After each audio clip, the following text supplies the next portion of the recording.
We left off in the last session in talking about what the true sacrifice of Jesus was. And we started getting into a bit of understanding a bit more of the religious concepts. And I'm focusing on Christendom just because that is the society that we've grown up in, and that's the one we all understand the best. And I'm going to stay with that for a little while, because what I want to do, and what I feel is appropriate to do, is to continue to expose, not attack, but continue to expose what they do. So I'm going to go straight out and come out with some pretty heavy stuff. We won't stay with this for a long time because there's a lot of good things going on in life, and I'm just not going to focus and make it all negative, because that's not what this is all about. This is just getting good feeling and understanding of what's going on, and then understanding just how magnificent and powerful we are, and understanding how awesome and the magnitude and the wonder of the outcome that's about to occur here. So let's stay with the church just for a little while. Now, what I'm about to say is pretty full on. But again, I'm just going to ask you just to entertain the concepts of what I'm about to say.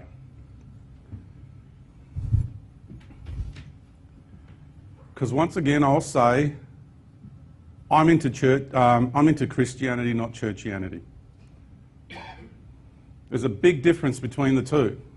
So, I think, and I feel, and I know, because I was once there, right? So I'm not playing the self-righteous one here, talking through experience.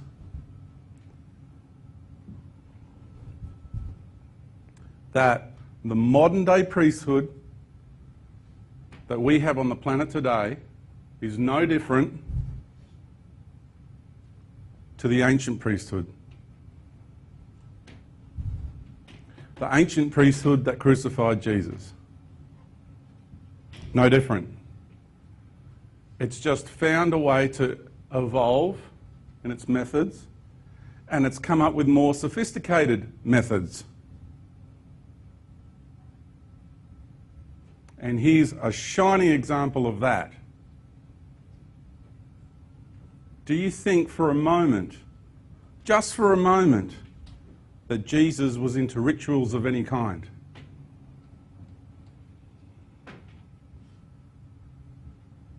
The church is big on putting down people about rituals, right? Right? They frown upon rituals, don't they?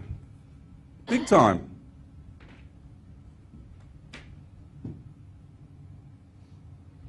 Well, when I was a kid and I had to eat bread and drink wine, I was overcome with the most sickest of feelings deep in the depths of my being. And I used to wonder why I got sick, and I stayed sick for hours each time I did that. And then I had to stop doing it because I couldn't continue. And then later on in life I realised why. Because I was no longer willing to partake in a flesh and blood ritual. Now just think about what I just told you there. When you eat that bread, you're eating flesh, because that's what it represents. When you drink the wine in this thing called communion, you're drinking blood, because that's what it represents. It's what it symbolises. So in the ancient temples, you had this priestly caste that used to sacrifice animals and blood rituals to appease their god. In the year 2000, we have a more sophisticated version of that. We symbolically eat flesh and drink blood.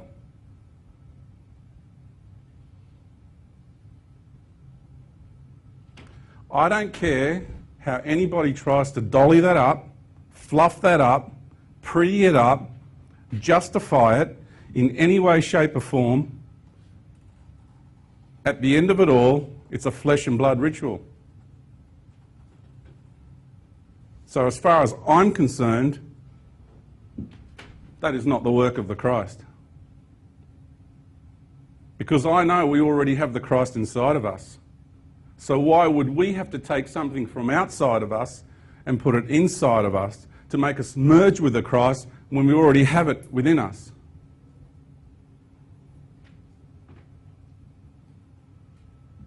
Contemplate that.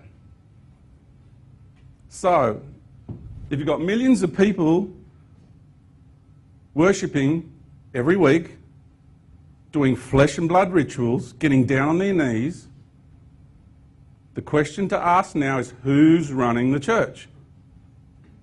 Seriously. I'm not afraid to get up and say this, because I'm a realist. I am a realist. And I'm going to get up and I'm going to speak the truth. Who's running the church today? Who do you think would want you getting down on your knees and begging and praying and begging for mercy like some subservient slave? Who do you think's running the Vatican? Really think. Look at their rituals. They really criticise paganists, don't they? They go, oh, that's pagan. Brrr. Okay, then please explain to me what Easter is. How's Easter derived? Right? Easter is derived by the first Sunday after the first full moon after the equinox. Hello? If that's not pagan, I don't know what is. Right? The hypocrisy is ludicrous. The contradictions are crazy. It's just incredible. What's Christmas? It's not the birth of the Christ. It's got to do with the winter solstice. Mithra, the sun god, was also born on the 25th of December.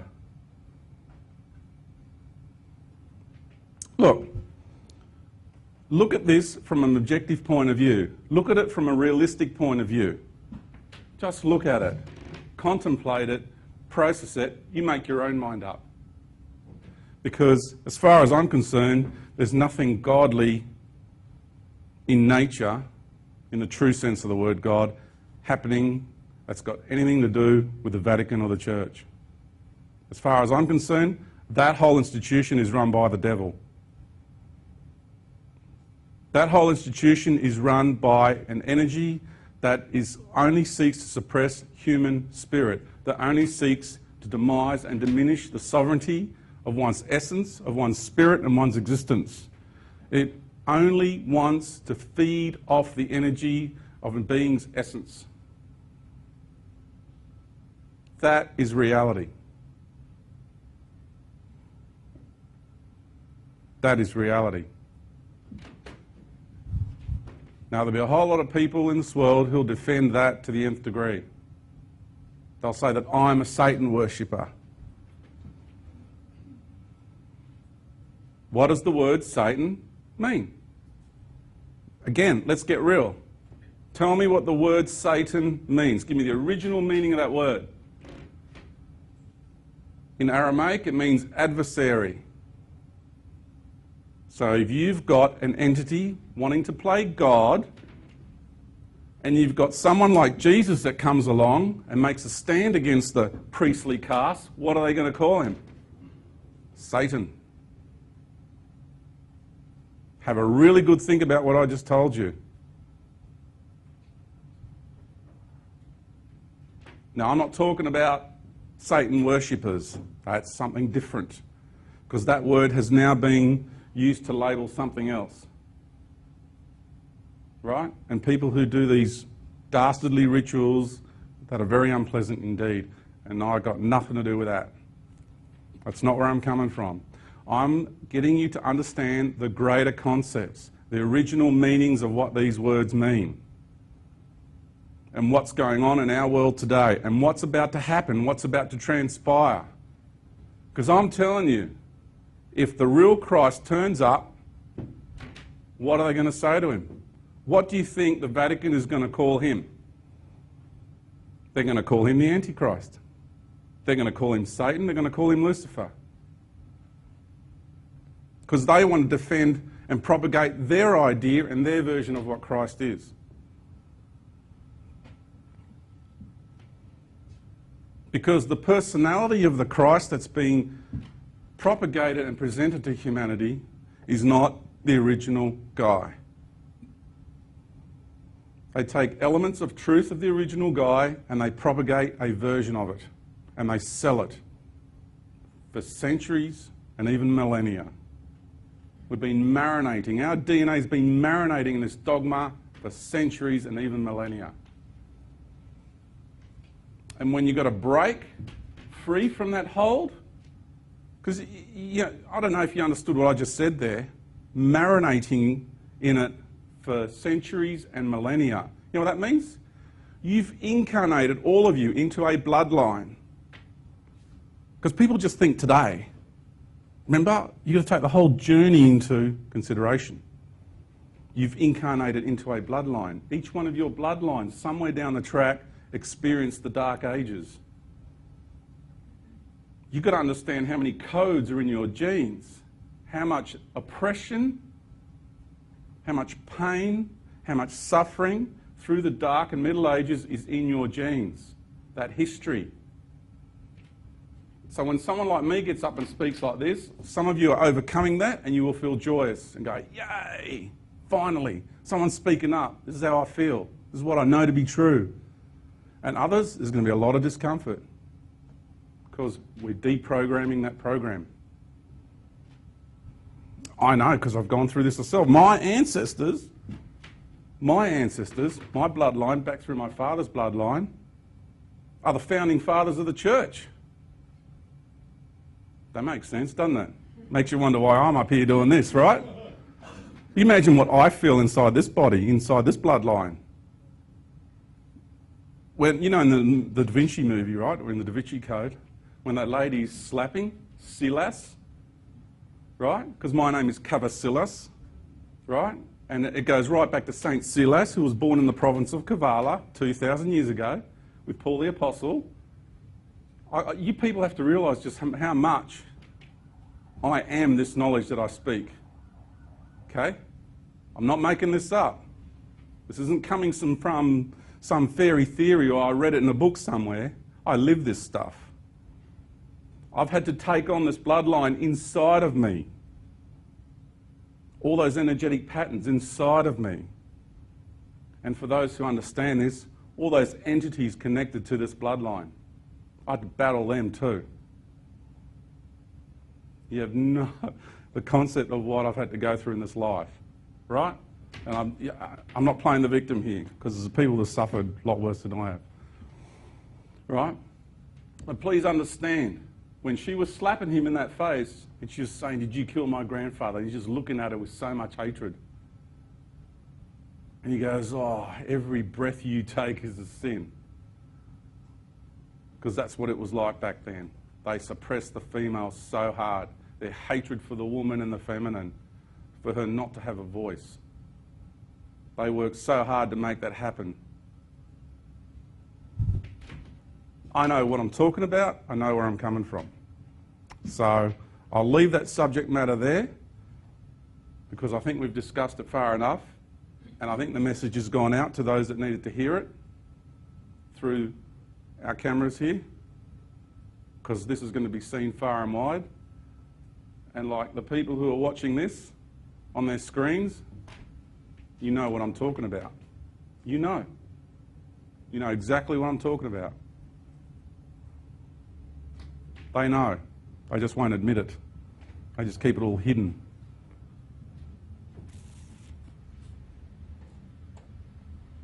All right.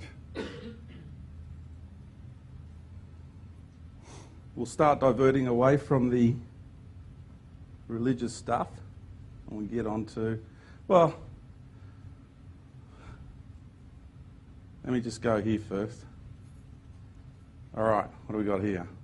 This is good. You've got two modes. You've got two modes of life, two expressions of life. You want to merge them together. Okay? We want to merge them together. So the distance from there to there in two totally separate expressions of life, when you merge them together, you've got the same amount of life, but it's now compressed. So now I'm helping you to understand this road to compression that we've come to, that I spoke of earlier, road to compression. So you have a higher frequency for the same expression of life. It's just compressed. So this, when you begin to integrate life and bring it together, you increase the frequency. You increase your frequency. Do you get what I'm saying here? By integrating our wisdom, by integrating our beingness, by integrating everything that we've been and we've done, it is through that integration process, that is how we ascend. That is how we increase our frequency. There it is, plain and simple. It's as simple as it gets in that explanation. And that zone in the middle there,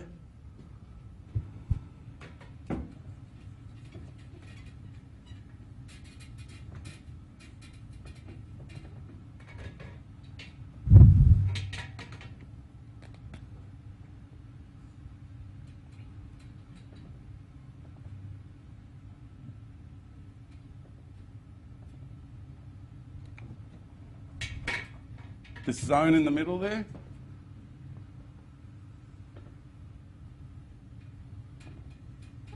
is that symbol there. Look familiar? Yeah?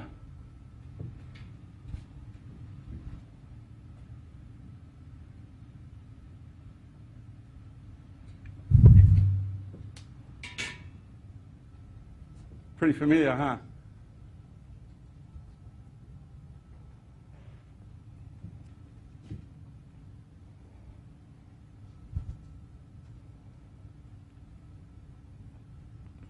That zone in the middle is known as the Vesica Pisces.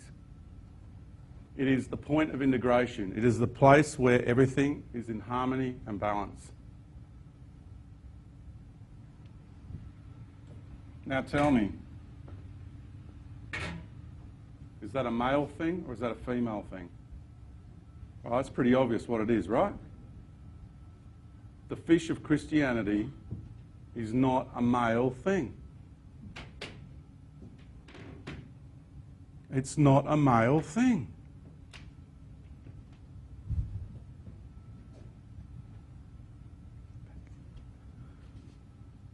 Thanks. Where's he coming out of? You know how I talked about the high dimensional realm on this planet?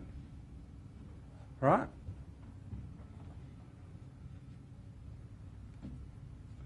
When you go into that realm, you're in the realm of the mother. What's happening is that realm is integrating with this realm.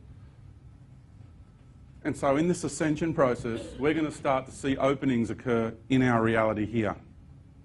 Organic openings. I'm not talking stargates. I'm not talking technological wormholes here. I'm talking organic openings. You will know intuitively where they are. They're not designated to any sacred site whatsoever. Some might appear there. They can appear in your backyard. Take into consideration all the people that are in hospitals, all the people that are in prisons, all the people that are in difficult areas all around the world. What about them? What about it's time for them to ascend? How do we facilitate that? So you just got to understand that these openings will open anywhere on the planet at any time after the end of this year. It's not going to be, they all open at once, everyone walks through at once. That's not how it works. They'll begin to open at the end of this year and they'll go right through and they will close on the 21st of December 2012. I'll get into that process a lot more later. But I just want you to begin to understand where I'm coming from here. Because it is a female thing. And everybody's being guided to worship a male deity, and a false one at that. It's all about externalising, giving your power away. Pray to Jesus. Imagine that. Here you have, because Jesus doesn't want to be preyed upon. He doesn't want to suck and consume the energy of others that are projecting it towards him. He doesn't behave that way. That's not the behaviour of the Christ that I know.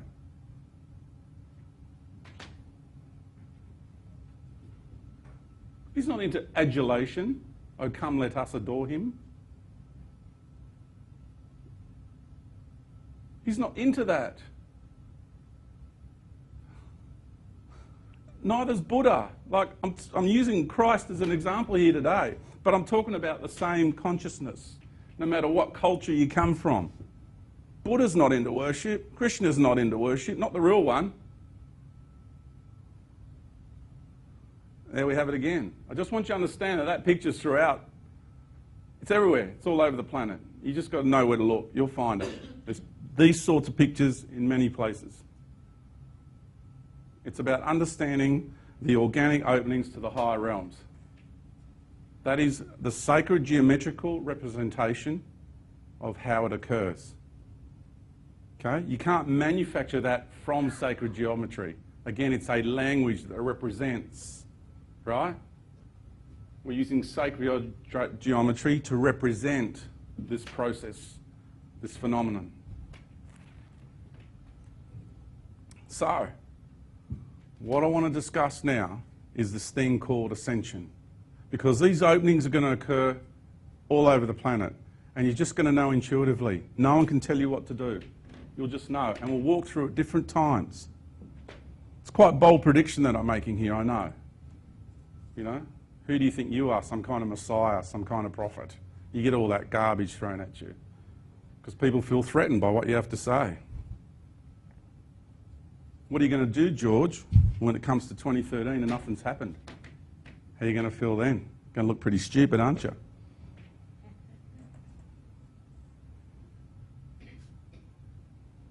Okay, I'll go hypothetical, because I know I'm being stubborn here. It's my ego speaking.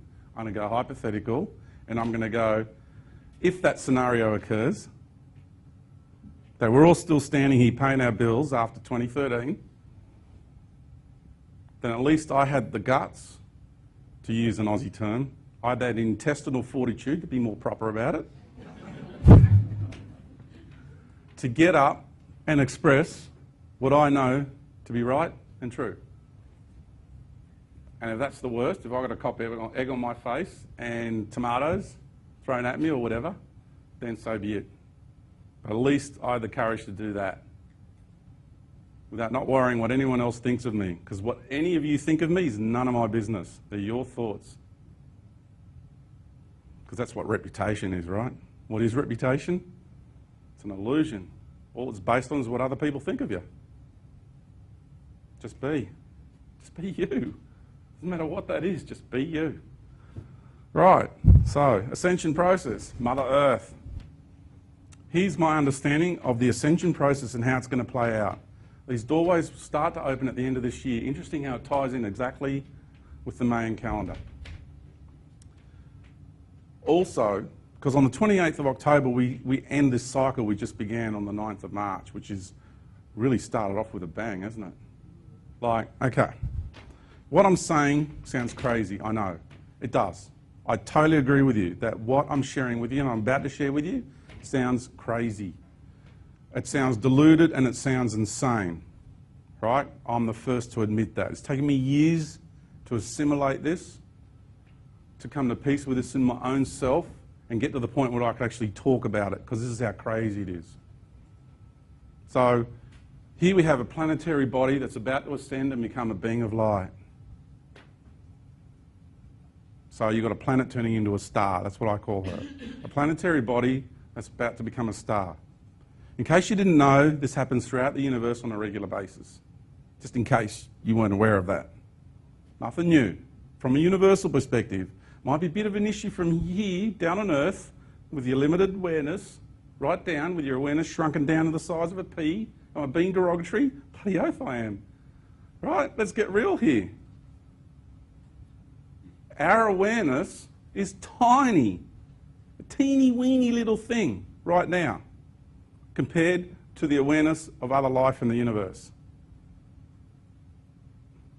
Academics have the biggest issue with me on that. They get insulted every time I say that.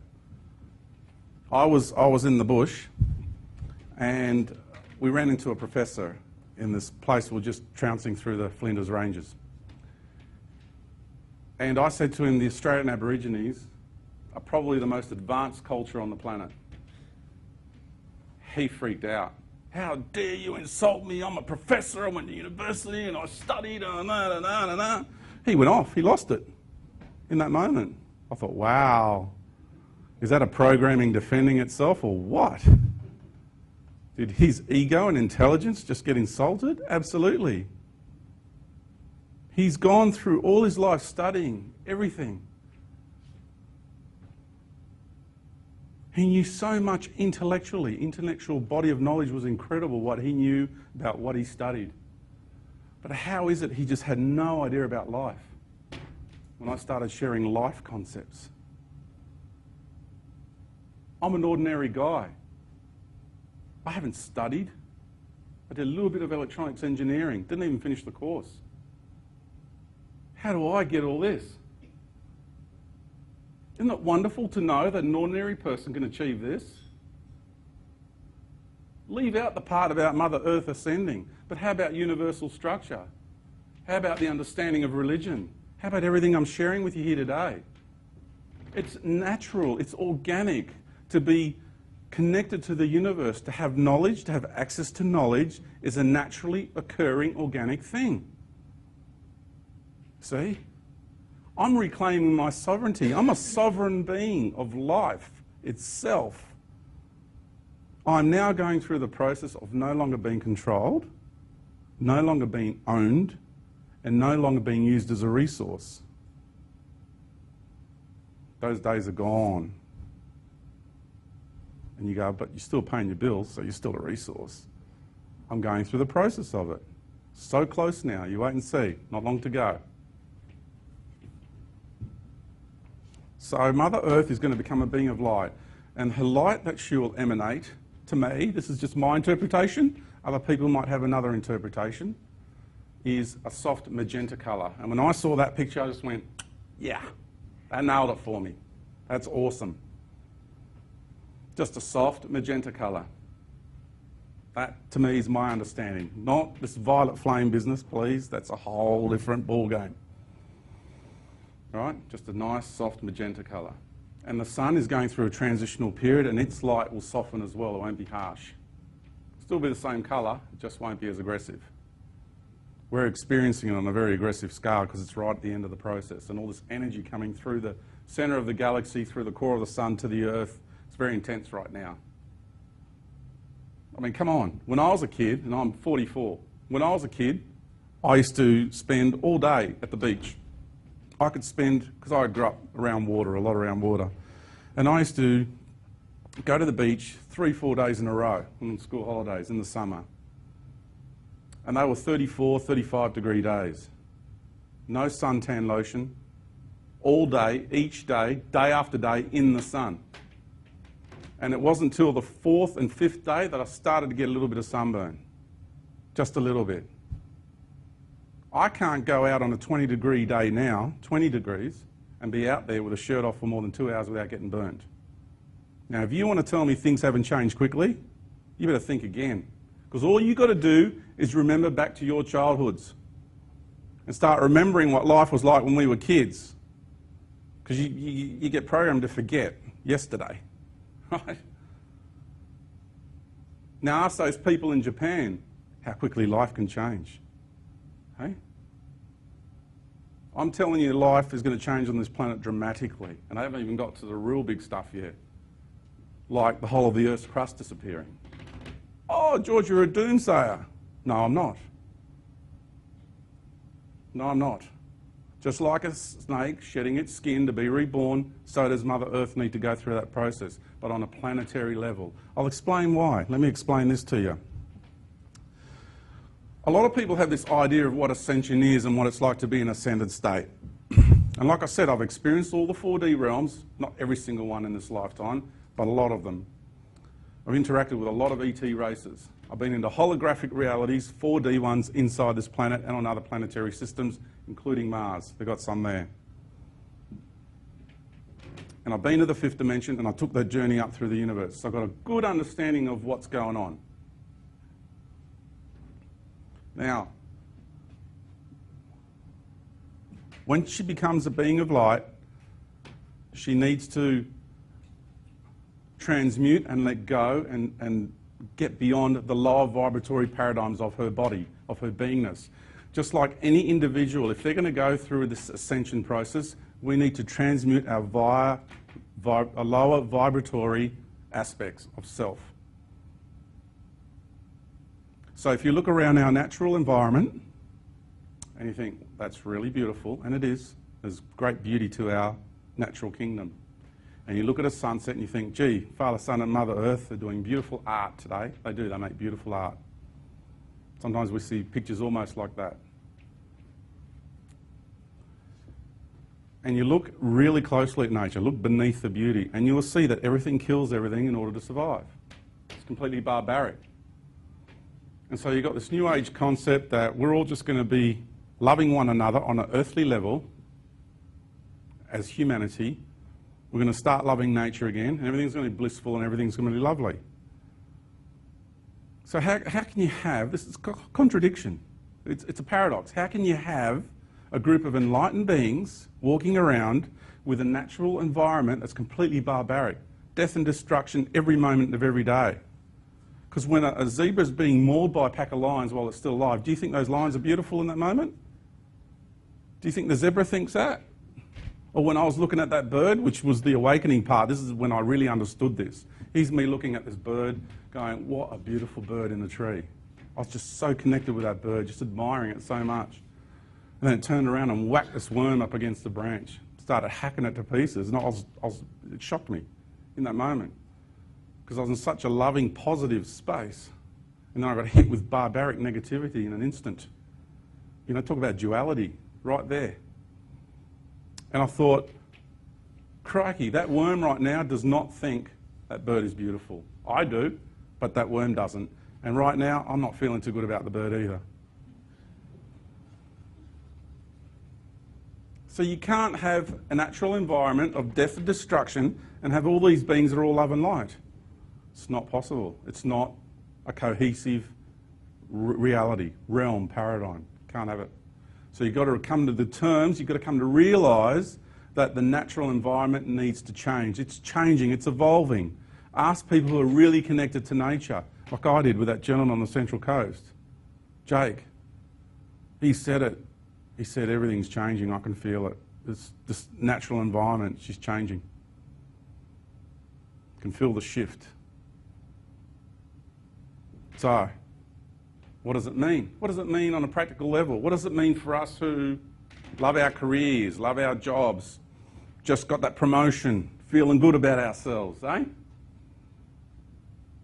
Okay, so I ask you, is your promotion or your renovation or you saving up for that new model car, that new jacket, more important than the evolution of the universe? Again, let's put things into perspective. Because you're focusing on your car, you're focusing on your jacket, but you're not giving any attention to who this planet is and what her journey is. What does she want to do?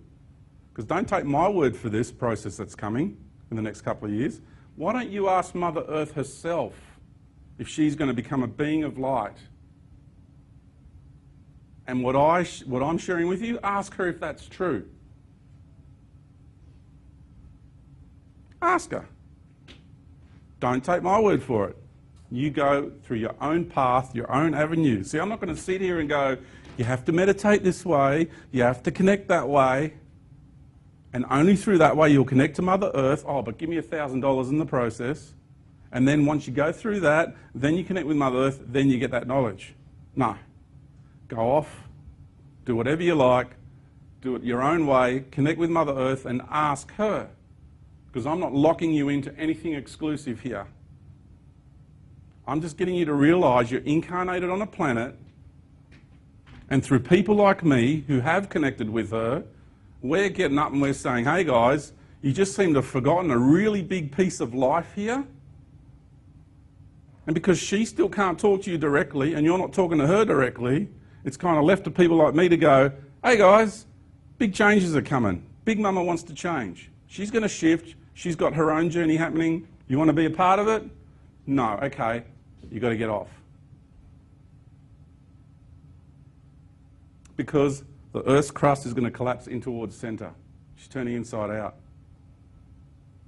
The natural environment and the crust, because the mineral kingdom that makes up that crust exists on a particular vibratory paradigm.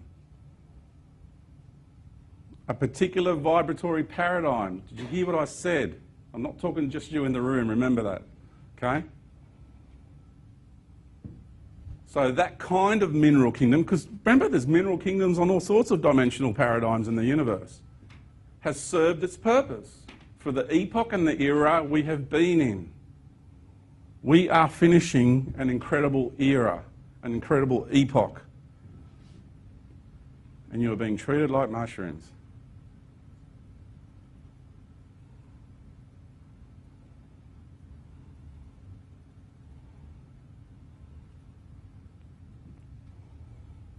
What's happening now is very profound. And you might say, well, gee, some people say, you're really good at what you do, George. And I go, well, it's naturally occurring because I haven't just done it in this lifetime. See, people have memory of me coming back here 12,500 years ago at the halfway point in the cycle and saying, hey guys, there's some pretty big stuff that's about to happen. Our Lemurian, Atlantean epoch and era, that's done. And they didn't believe me back then, and they sure as hell don't want to believe me again now. But that's all right. I came with a big entourage of people. Like there's lots of us here. And at the moment, I'm the foolish one getting up and speaking early, right? But you wait and see. You wait and see how many people go through this awakening, organic awakening, not because they did a course of any kind, because this is all inclusive. There's no judgment here. And I'll go with that now. I won't divert. The judgment thing. It's very big to understand this. You could be actually quite dark on this life now and still ascend. And all the self-righteous ones go, no, that can't be. I've tried all my life to be so good. I'm the one that should be ascending. They're not allowed to. Now, positive, negative. And then we have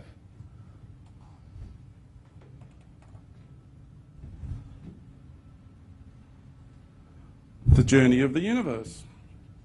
So, remember, we're taking into consideration the whole journey. So, people tend, it's habitual, they just look at this one lifetime. They look at all the courses they've done, all the meditations they've done, and they're going along, going pretty good with themselves, and thinking, I'm making it, I'm getting there. I'm the one who's going to ascend. And all you other people, you're not going to make it, because you haven't done what I've done. And they feel all uppity about themselves. You see it. Come on, I've been to so many meditation groups and gone to all, I've been through all that stuff. They get very self-righteous about themselves. They're the guys who are hanging out there on the positive side of things. Right? But how do you know in the lifetime before they weren't extremely negative? And a person who's been quite negative in this life was extremely positive in the life before. Because what this is about is attaining balance. Right? This is about balance. Christ, Buddha, Krishna, universal consciousness is about integration and achieving perfect balance. So it doesn't matter what walk of life you are, doesn't matter where you are in your life right now, it's all about achieving balance. And doesn't matter what energetic charge you need from now to the time you go through those doorways to ascend. Doesn't matter. And I say to people, if you've got to go and get drunk on a park bench for 3 months, that's your journey. I'm not going to judge you. But that energetic charge is no good for me. That's not what I need to achieve balance. We're all on our individual journeys, so make sure you follow your soul path, wherever that takes you, whatever that means for you. Because one of the most simple sayings of all, and it's so true, and it's just a word and a letter, it just says it all.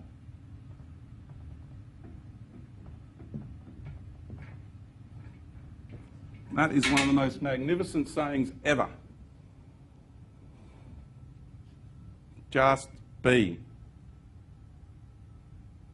You don't have to join a priesthood. You don't have to do a certain course. You don't have to meditate like a Zen monk. You don't do anything.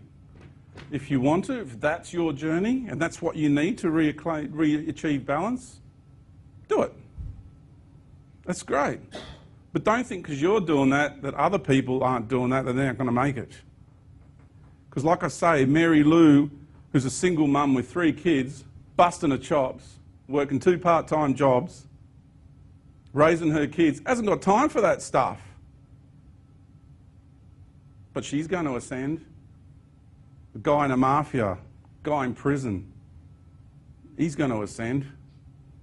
A guy who's out in war at the moment, killing lots of people, he's going to ascend. Because that's the set of circumstances, a set of experiences they needed at the very last end of their journey, of this massive universal journey to achieve balance in their soul. So it's about getting off the self-righteous pedestal and not judging people. And just understanding that everyone's on their own journey. And what I need is not good for what you need. And what you need is not good for the person next to you. So stop telling people what to do.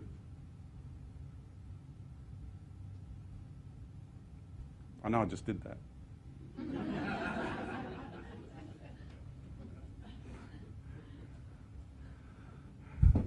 You've got to be a little bit cruel to be kind at times, unfortunately.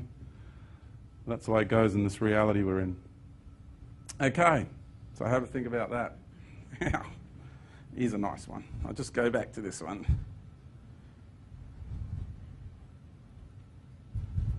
I want to show you this picture, because this is a cool picture. I like this one. Another wonderful expression. I had a wonderful experience with the Lady of the Sea. And that picture just really reminds me of that experience. It was fantastic. I haven't got time to go into everything today. Otherwise we won't get any. I could talk tomorrow and the next day, but and there's another picture. Now, I'll put that in specifically because I talk about the Nordics, okay? And I want you to know that I'm not racist.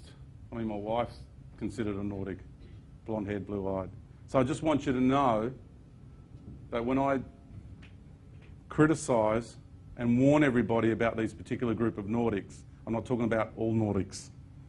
I'm just talking about a particular group from Orion. And I'll get right into that juicy stuff in a moment. Have a go at her there. I think that one's brilliant. So much detail in that one. Yeah, that's awesome. Even get I hope you don't mind me saying this, but I'm just, being real. You even got the nipple there. You got the chin, you got the eyes. It's just beautiful. The whole thing is just magnificent.